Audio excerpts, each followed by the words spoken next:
Welcome to the SUNY Sullivan podcast, where we introduce you to the people and places that help make our campus Sullivan strong. I'm your host, Kenneth Luck, Assistant Director of Communications. Today we welcome Professor Lisa Titus, who recently published her debut poetry collection, First Time, Every Time. My name is Lisa Titus. I have been teaching at SUNY Sullivan for 20 years. I started in 2003. I teach composition, I teach literature classes, and I teach creative writing and poetry. In 2015, I was awarded the Chancellor's Award for teaching. In 2023, 2024, I was awarded the Chancellor's Award for scholarship in creative activities. I have a huge body of work, and I started submitting my work, just individual poems to journals nationally for publication. And so I published probably around 20 of them. And different publications nationally. Was finalist for some contests. And I decided that it was time to try to put them in a collection, a manuscript.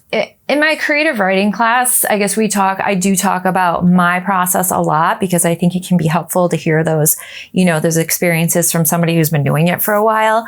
And I actually one of the first day of classes, we talk because we workshop poems, and I will put up one of my poems, a poem that I'm just working on, like not anything that's been polished or anything.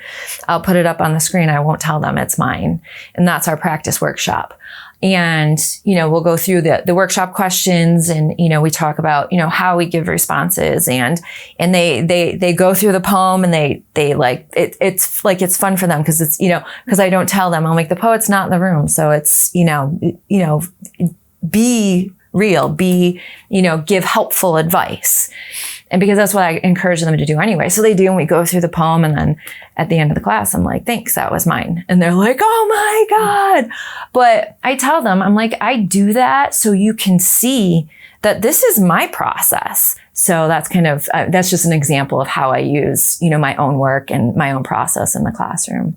That's kind of where I'm at right now. I do have a few ideas. I have some poems that I started putting together. So I have a manuscript started, and I have sent some stuff out. I've gotten a couple of hits. I've gotten a couple of poems are forthcoming in different journals. So that's, sort of encouraging. So I just got to keep going with it. And I think I'm going to focus on sort of, the idea of getting older and, being a woman getting older and what that means and what, kind of the things that come along with that. That's kind of where I'm heading. When you have a story to tell, you should tell it. There's lots of things out there that want to silence us. And I am not somebody who, as I've gotten older, who will be silenced anymore. You could shut me right up. And now I just don't anymore. And I think that has a lot to do with my writing and feeling that I have a space to tell the truth in. And I feel like everybody should have that space. And no matter what their truths are, like somebody else might not like your truth, and that's their problem. So I want people to know that, because I know that often people are afraid of sharing their work or afraid of writing the authentic stuff because it could be uncomfortable. But I think discomfort is a good place for us to be because it means you're learning.